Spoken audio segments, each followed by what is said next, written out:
सभी भावी एसआईओ का फ्लॉलेस एकेडमी में स्वागत है। उम्मीद है यह टेस्ट आपकी तैयारी को और मजबूती देगा। तो चलिए हम टेस्ट की तरफ आगे बढ़ते हैं। निम्नलिखित में से हिंदी पारिभाषिक शब्दों की दृष्टि से असंगत विकल्प है। तो हमें सबसे पहले यह देखना है हमसे पूछा क्या गया।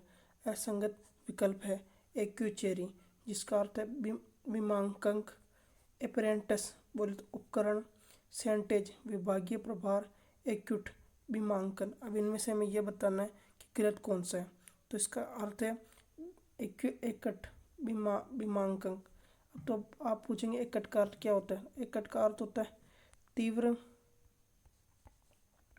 घोर और विकट। तो इसका आंसर होता है तीव्र, घोर और विकट। बाकी तीनों विकल्प सही है। तो चलिए हम बढ़ते हैं हमारे नेक्स्ट क्वेश्चन की तरफ। हमारा दूसरा क्वेश्चन है, निम्नलिखित में से हिंदी पारिभाषिक शब्दों की दृष्टि से विकल्प असंगत है। हमसे असंगत पूछा गया है। तो हमारा क्वेश्चन है, पढ़िएगा इसको एक बार। अमलगिमेनेशन बोले तो सम्मिलन या सम्मेलन, एमिकेबल बोले तो मैत्रीपूर्ण, ऑस्टेरिसिटी श्रामकता, एफेमेरल बोले तो अल्पकालिक। अब इसमें ये जो कूट है उनको देखिए, केवल एक विकल्प गलत है या केवल दो। इसका अर्थ ये नहीं कि केवल एक या दो पूछा गया, इसका इसमें कितने गलत हैं। एक विकल्प, दो है, तीन गलत है या सभी के सभी गलत है। तो इसका आंसर होगा ए, विकल्प एक। इसमें एक गलत है। तो अब देखते हैं कि वो कौन सा गलत है।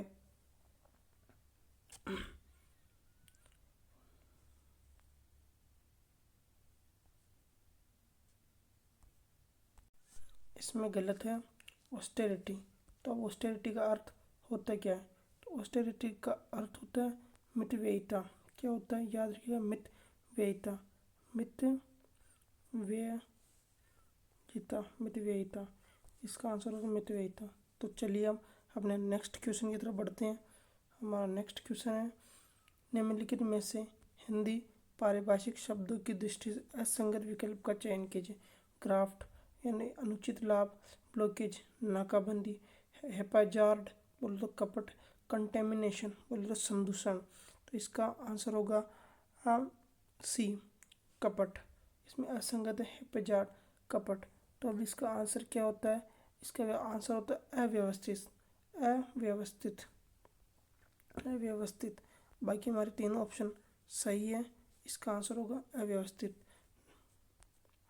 चौथा क्वेश्चन है, निम्नलिखित में से हिंदी पारिभाषिक शब्दों की दृष्टि से संगत है। अब देखिए, तीन असंगत आ रहे थे, अब एक संगत आ गए।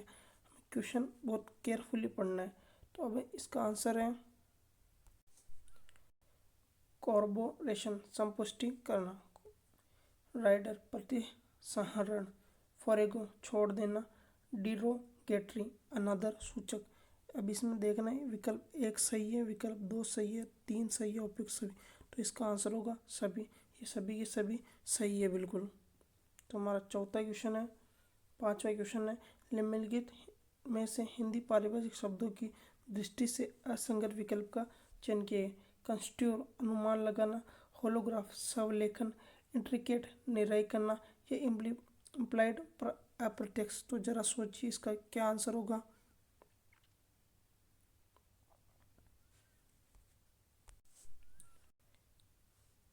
कंस्ट्यूर अनुमान लगाना सही है, स्वलेख सही है।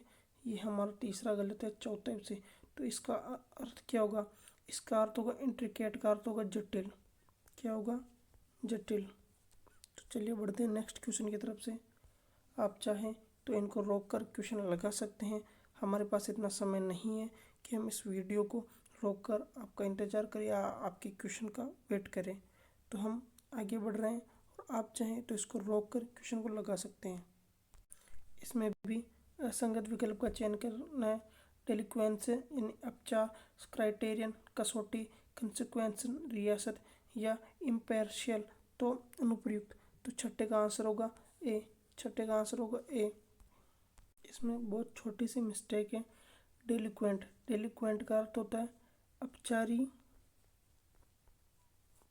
या फिर दोषी। याद रखिएगा, अपचारी या फिर दोषी। जबकि डेलिक्वेंसी DELINQUENCY।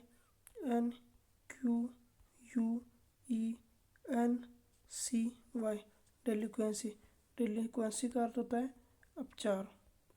इसमें बहुत माइनर मिस्टेक है तो याद रखिएगा। हमारा नेक्स्ट क्वेश्चन है,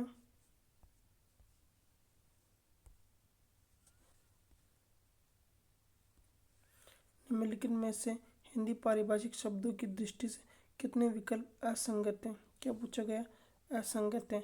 बिक्विस्ट यानी वसीयत, फाइट यानी आदेश, टेंजिबल यानी तो अमूर्त, और अंडरसाइंड हस्ताक्षरित। तो देखिए, इसको पढ़िए। हमारे शीट में आपको लगेगा कि ये गलत है। टेंजिबल, टेंजिबल मतलब मूर्त होता है। टेंजिबल मतलब कि मूर्त, और इनटेंजिबल मतलब कि अमूर्त। ठीक है, अब आप ओमा शीट भरते हुए ये ध्यान रखिएगा, आपको ये नहीं भरना है, आपको भरना है ए, क्योंकि विकल्प एक गलत है, क्योंकि इसमें यही हमें ध्यान रखने की सबसे ज़्यादा ज़रूरत है। हमारा नेक्स्ट क्वेश्चन है, निम्नलिखित में से हिंदी पारिभाषिक शब्दों की दृष्टि से असंगत विकल्प है। असंगत विकल्प है कॉन्ग्लोमेरेटेशन, बोले तो समूह, एस्कॉर्ट अनुरक्षक, मार्गदर्शक, स्टेट, संपदा, हेम्पर, दुर्व्यवहार। तो इसका आंसर सोचिए जरा। इसमें हेम्पर का अर्थ है, हेम्पर गलत है यहाँ पर। इसमें हेम्पर का अर्थ है रोकना या फिर बाधा डालना।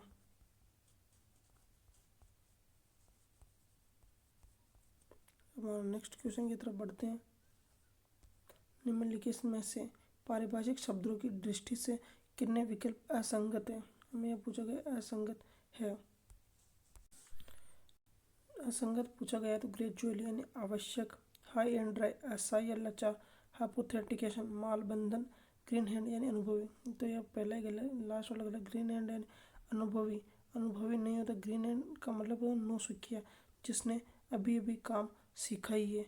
और एक गलत है इसमें ग्रेजुअली, ग्रेजुअली, ग्रेजुअली का अर्थ होता है अनावश्यक, अनावश्यक, अनावश्यक। तो इसका आंसर होगा केवल दो विकल्प इसमें गलत है। हमारा नेक्स्ट क्वेश्चन है, आई विल का हिंदी पारिभाषिक शब्द है आई विल। आई विल का क्या होगा, दुर्भावना, गलत छवि, असंतुलन या दुर्व्यवहार। सोचिए जरा इसके बारे में क्या हो सकता है। सॉरी, मैंने गलत पढ़ लिया था। आई विल नहीं है, इल विल है। इल विल, इल विल का अर्थ है दुर्भावना, दुर्भावना। तो याद रखें, इल विल का हिंदी पारिभाषिक शब्द है जिसका अर्थ होगा दुर्भावना। बढ़ते हैं नेक्स्ट क्वेश्चन की तरफ। हमारा 11वां क्वेश्चन, निम्नलिखित में से कौन सा विलोम युगम असंगत है।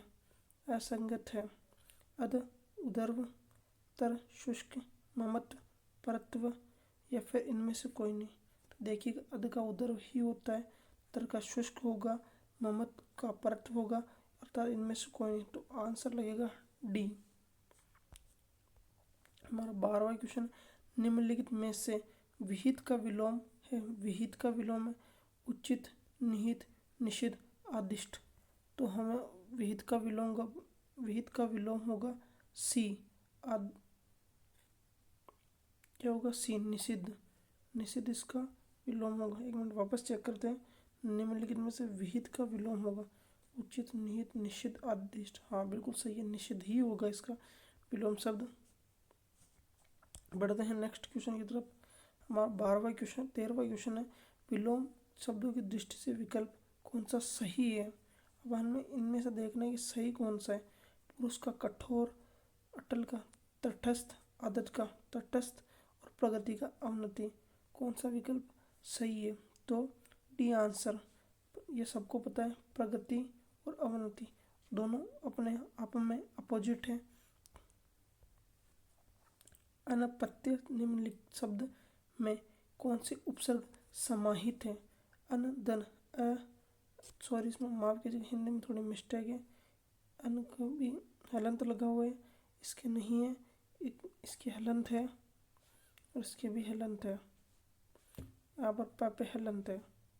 तो अब आप इस क्वेश्चन को देखिए, अनप्रत्यय शब्द में कौन सा उपसर्ग समाहित है, जरा चेक करिए इसको।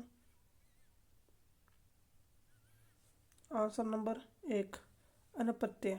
अनप्रत्यय में अनुपसर्ग प्लस अ प्लस प्रत्यय, जिसे अपत्यय या संतान न हो, जिसका अर्थ है जिससे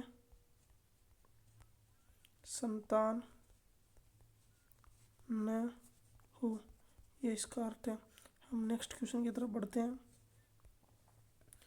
एक से अधिक उपसर्ग शब्द कितने, यह पूछ रहे एक से अधिक उपसर्ग कितने शब्दों में है। तो अनजाना, अध्यवसाय, अतीत, समालंब। केवल एक, केवल दो, केवल तीन, या उपयुक्त सभी। तो इसका आंसर होगा